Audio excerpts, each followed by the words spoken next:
लगा है क्योंकि वो कुर्सी से गिरकर उसके 7 बजी है। अगर वो कुर्सी पे चढ़ने से पहले ही उसे बचा लिया होता, ना उसके माथे पे कट लगता और ना ही उसके माथे पे वो जख्म रहता। और वो जख्म ये है कि पाकिस्तान से आया हुआ मुसलमान जब यहाँ आतंक फैलाता है तो हमारे माथे पे जो दाग है उसे मिटाने में हमें सालों साल लगता है।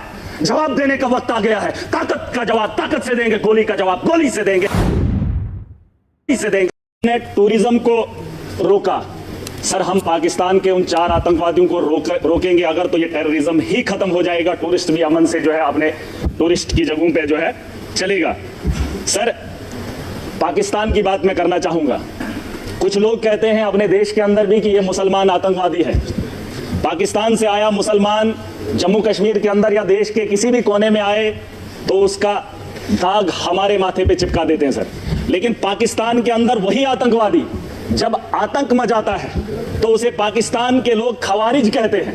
क्या कहते हैं? खवारिज कहते हैं कि अपने ही पाकिस्तान में मुल्क के अंदर जब कत्लेआम करता है पाकिस्तान में तो उसे खवारिज कहते हैं, और जब वही आतंकवादी हमारे देश में आता है तो उसे मुजाहिद कहते हैं। सर ये शर्म की बात है। ये पाकिस्तान को ये बात बताना बहुत जरूरी है। या तो जिन लोगों को आप यहां पे भेज रहे हो वो भी मासूमों का कत्ल कर रहे हैं, और जब आपके मुल्क में वो लोग कत्ल करते हैं तो आप उन्हें खवारिज ना कहिए, आप उन्हें भी वही बात बताइए। बहरहाल सर गोली का जवाब गोली से नहीं होना चाहिए, क्योंकि सर वो 4 आदमियों को भेजते हैं, हम बोल ही रहे हैं, मजम्मत कर ही रहे हैं, और उससे क्या हो रहा है कि हमारे मुल्क के अंदर अफरा तफरी का माहौल है। मुसलमान हिंदू के साथ लड़ रहा है। उन्होंने जो नाम पूछा है, उन आतंकवादियों ने जो नाम पूछा, मुझे बताओ 4 आदमी आने के बाद हिंदुस्तान में अफरा तफरी कैसे फैलती? लेकिन वो अपने मंसूबे में कामयाब हैं, वो दिमाग से इस खेल को खेल रहे हैं। सर मुसलमान पूछकर हिंदू को मार रहा है। वो चाहता है कि हिंदुस्तान के अंदर हिंदू और मुस्लिम का फसाद हो ताकि ये जंग खुद आपस में लड़े, वो अपना हाथ ना इस मुल्क के अंदर डाले। उसे यहाँ का अमन और शांति और भाईचारा अच्छा नहीं लगता है। सर मैं एक चीज बताना चाहूंगा, मेरे पिछले दिनों बच्ची 8 महीने की गिर गई, कुर्सी पे बैठी थी तो बगल में वो टाइलें लगी थी, सर फट गया। सर फट गया, मैंने उस गई और ठीक हो गई, मैंने डॉक्टर के पास लिया, उसका जख्म जो है भर गया।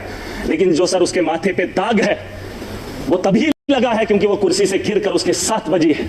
अगर वो कुर्सी पे चढ़ने से पहले ही उसे बचा लिया होता, ना उसके माथे पे कट लगता और ना ही उसके माथे पे वो जख्म रहता। और वो जख्म ये है कि पाकिस्तान से आया हुआ मुसलमान जब यहाँ आतंक फैलाता है तो हमारे माथे पे जो दाग है उसे मिटाने में हमें सालों साल लग जाते हैं। मैं उसे तो बात ही वही है, मैंने कह दिया खवारिज है। सर मैं बताना चाहूंगा, एक बात है जिसे हम लोगों को समझना बहुत जरूरी है। मैं तो समझता था मोदी जी के नेतृत्व में इस देश को चलाया जा रहा है।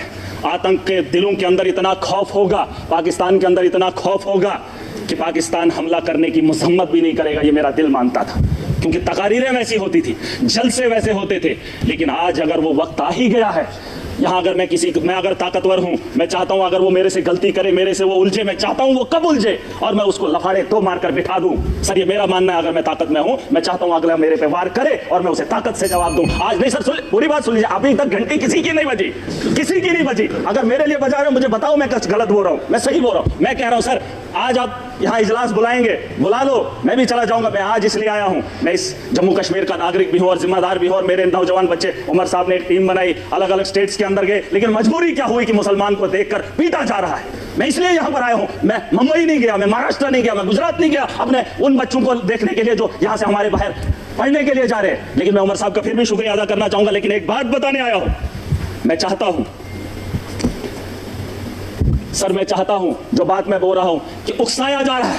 पाकिस्तान बड़े आदमी को, ताकतवर को कभी कमजोर नहीं उकसाता है। अगर उकसाने की गलती पाकिस्तान ने की, मैं खुल के बोलूंगा सर, अगर की, और ये पहली बार नहीं हुआ। जम्मू कश्मीर को मोहरा मत बनाइए, मिलकर आज पूरा जम्मू कश्मीर नहीं पूरा देश इकट्ठा है। जवाब देने का वक्त आ गया है। ताकत का जवाब ताकत से देंगे, गोली का जवाब गोली से देंगे, तब जाके अमन और शांति की बहाली की उम्मीद कर सकता हूं सर। वरना आज ये हाउस चला 22 तारीख का वो मातम, आज हम बात करेंगे, महीने के बाद फिर किसी जगह फिर कोई कातिलाना हमला करेगा, फिर हमारे बच्चों को जो है स्कूल जाने से रोका जाएगा, फिर हमारे घरों में बमबारी होगी, फिर मुसलमान को हकारत की निगाह से देखा जाएगा। आज मौका है, आज मौका है, आज पूरा देश इकट्ठा है, मुसलमान साथ है। यहाँ उधमपुर में, पहलगाम के बाद उधमपुर में आतंकवादी हमला हुआ, एक मुसलमान ने गोली खाई। मैं चाहता हूं कि आप यहाँ पर यह दाग न लगाए, पाकिस्तान को मौका मत दें, मत दे। ये मेरा घर है, मुझे पाकिस्तान के वास्ता नहीं है। अगर देश का हिंदू ये कह रहा है कि मुसलमान आतंकवादी है, तो फिर पूछना चाहता हूं भारत को छोड़कर अमेरिका लोग क्यों जा रहे हैं, कनाडा क्यों जा रहे हैं, और आपको लगता है महराज पाकिस्तान जाना चाहता है? नहीं, मैं भी दुनिया के उन बेहतरीन ममालिक में जाना चाहता हूं जहां बेहतर जिंदगी मुझे मिले। ये भिखारियों का देश, जहां खुद भूखे नंगे लोग हों, उस पाकिस्तान में मैं जाना चाहूंगा। ये दाग खत्म कर दीजिए, ये सोच खत्म कर दीजिए। मैं एक लोकतंत्र मुल्क में रह रहा हूं, जमहूरियत का मुल्क है, यहां आजादी है, मेरे जैसे इंसान को बोलने का अधिकार है। अरे पाकिस्तान में हालात देखकर इंसान को घिन आती है, लेकिन ये ताक मैं नहीं ले सकता। मैं अपने दोस्त को देश के कोने में पिटते हुए नहीं देख सकता, हिंदू और मुसलमान के साथ लड़ते हुए नहीं देख सकता। पाकिस्तान 4 आदमियों को भेजकर देश का माहौल गंदा कर रहा है और हम उसका हिस्सा बन रहे हैं। सबसे बड़ी बेवकूफी इसी की बात की है। और मैं चाहता हूं सर, मैं चाहता हूं आखिरी बार, सियासत नहीं है, बस दुख है। अगर ये मामला होता ही नहीं तो हम अपनी कॉन्स्टिट्यूंसियों में काम कर रहे होते। तारगामी साहब ने बहुत अच्छी बात रखी सर। इस हाउस के अंदर जिन लोगों ने हाउस बुलाया है वो किसको फरियाद लगाए, किसको सर? अगर हमारी सलाह लेनी है तो हमें बुला लीजिए, हम आपको बताएंगे, लेकिन आपको विश्वास करना पड़ेगा। अगर आप विश्वास नहीं करेंगे तो इस हाउस को चलाने से, चीखने से क्या बात बनेगी? वैसे तो डिबेट में पाकिस्तान के लोगों को भी बुलाकर बात कर ही लेते हैं, लेकिन जो पानी का मामला है सर, पानी का मामला रोकना ठीक है सर, लेकिन हम उसको उतना नहीं रोक पाएंगे।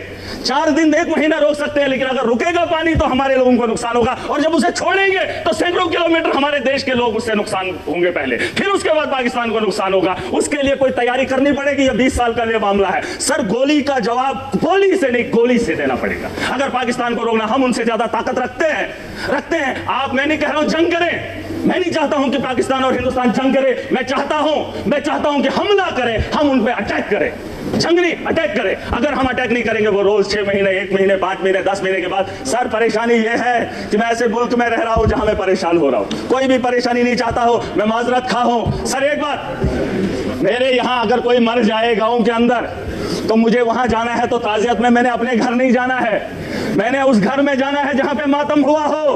पूछना चाहता हूं सर, अगर बैरून ममालिक का ये दौरा रद्द होता है तो फिर बिहार जाना जरूरी नहीं था, पहलगाम आना जरूरी था, उन लोगों से दर्द बांटना जरूरी था। सर ये मेरा एक दर्द है, दुख है जो मैं बयान कर रहा हूं। Thank you. LOP